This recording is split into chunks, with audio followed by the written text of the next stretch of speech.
Have you ever heard the expression forgive and forget? In this presentation, I'm going to suggest to you why I don't think that's a healthy code to live by. I disagree with people that use that expression unless there's an awful lot of thought put behind it, and there usually isn't. Hi, my name is Bill Colati. I'm a psychotherapist and licensed clinical social worker with over 45 years of experience, and I'm trying to bring that experience in here to help you with topics that I think are really important and make a difference in our daily lives in subtle ways that add up, though. So let's get right into this topic, which is forgive and forget. That expression has been around, and I dare say harming people for centuries. Shakespeare even wrote about it. Of course, the intention behind it is very good. It's to kind of let go of resentment, let's say, or fear or anger, and get back to normal, get things back on track, to let go if there was a big argument or so on, so on. But it's important to recognize that that's easier said than done. So I'm going to take that forgive and forget and break it into two pieces for you. Let's start with the first one, which is forgive. Of course, that's a great concept. It's in religions all over the world. It's in secular thinking. It's a valid point and great for emotional health if we can forgive.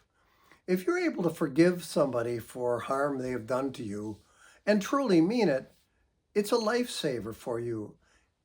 And it's even good for them because it can get the relationship back to where you'd like it to be. So forgiving can be good for both. The rub comes when people try to forgive out of guilt or because somebody asked them to before they're ready. If you're not ready to forgive, then it's not going to be very helpful to you. You really have to be at a place emotionally where you can kind of do that. And I would say it, call it not just forgive, but another term might be to let go. You know, when you're ready to let go of your anger or hurt or fear about something that happened, that can really help a relationship.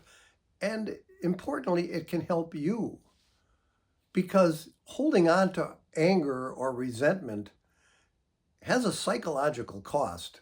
It can be very damaging to you physically and emotionally.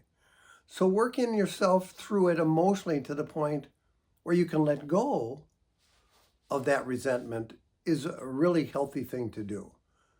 But of course, you're getting a drift here that the main goal is to work through it and not be forced into it. So we'll talk a little bit more about that, but let me just also mention now about forget. There's probably at least three good reasons why forgetting that half of this formula, forgive and forget, is really not so great for you, I would say. The first one is that you literally can't forget certain things. I mean, if you had a birthday party or you went to a movie or you had a great meal or you saw a TV show you liked or a million other things, you're going to kind of remember them, whether they were positive or negative for you.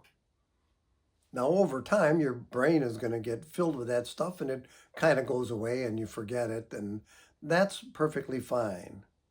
But if there was an emotional hurt in there somewhere, it's hard to just say, forget it. If you haven't worked through it emotionally, it's still going to be hanging on. See, that's the thing. You can't just force yourself to forget.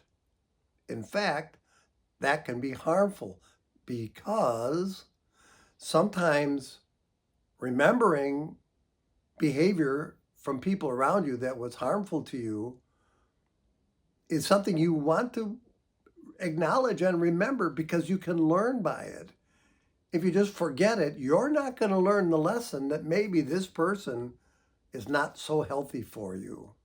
So that's a really important reason to recognize that just forgetting something is not really necessarily possible, except over time we forget a lot of stuff because there's so much going on. But the stuff that's emotionally draining, that would be more likely to come back at times. The other thing is that if you're trying to forget to please somebody else because they want you to forget it, let it go, stop hanging on to it, forget it, that doesn't sound very healthy either. The way that you want to get closest to forgetting something is when you are emotionally ready to let go of it and, in a sense, forgive it and move on because you've resolved it emotionally, or time has helped you do that to the point where you can forget about it a little bit, but you're not going to totally forget that it happened, probably. So that's an important distinction.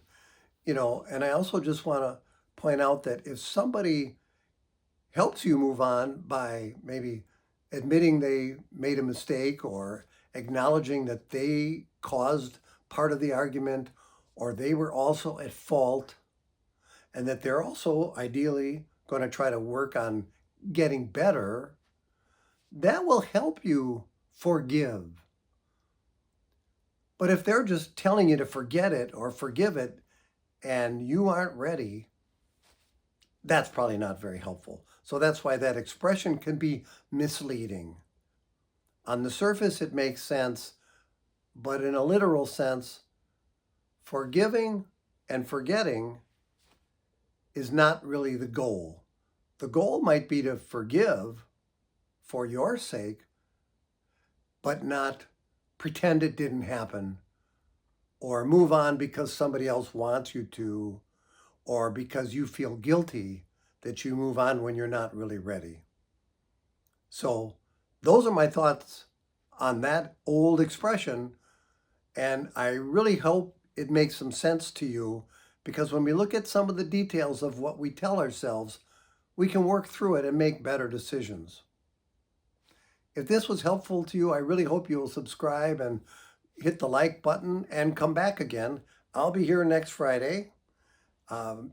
This is my fourth YouTube video, so I'm just a beginner. And so I'm going to keep working on getting better, and I hope you'll keep coming back if you find this helpful. Thanks very much.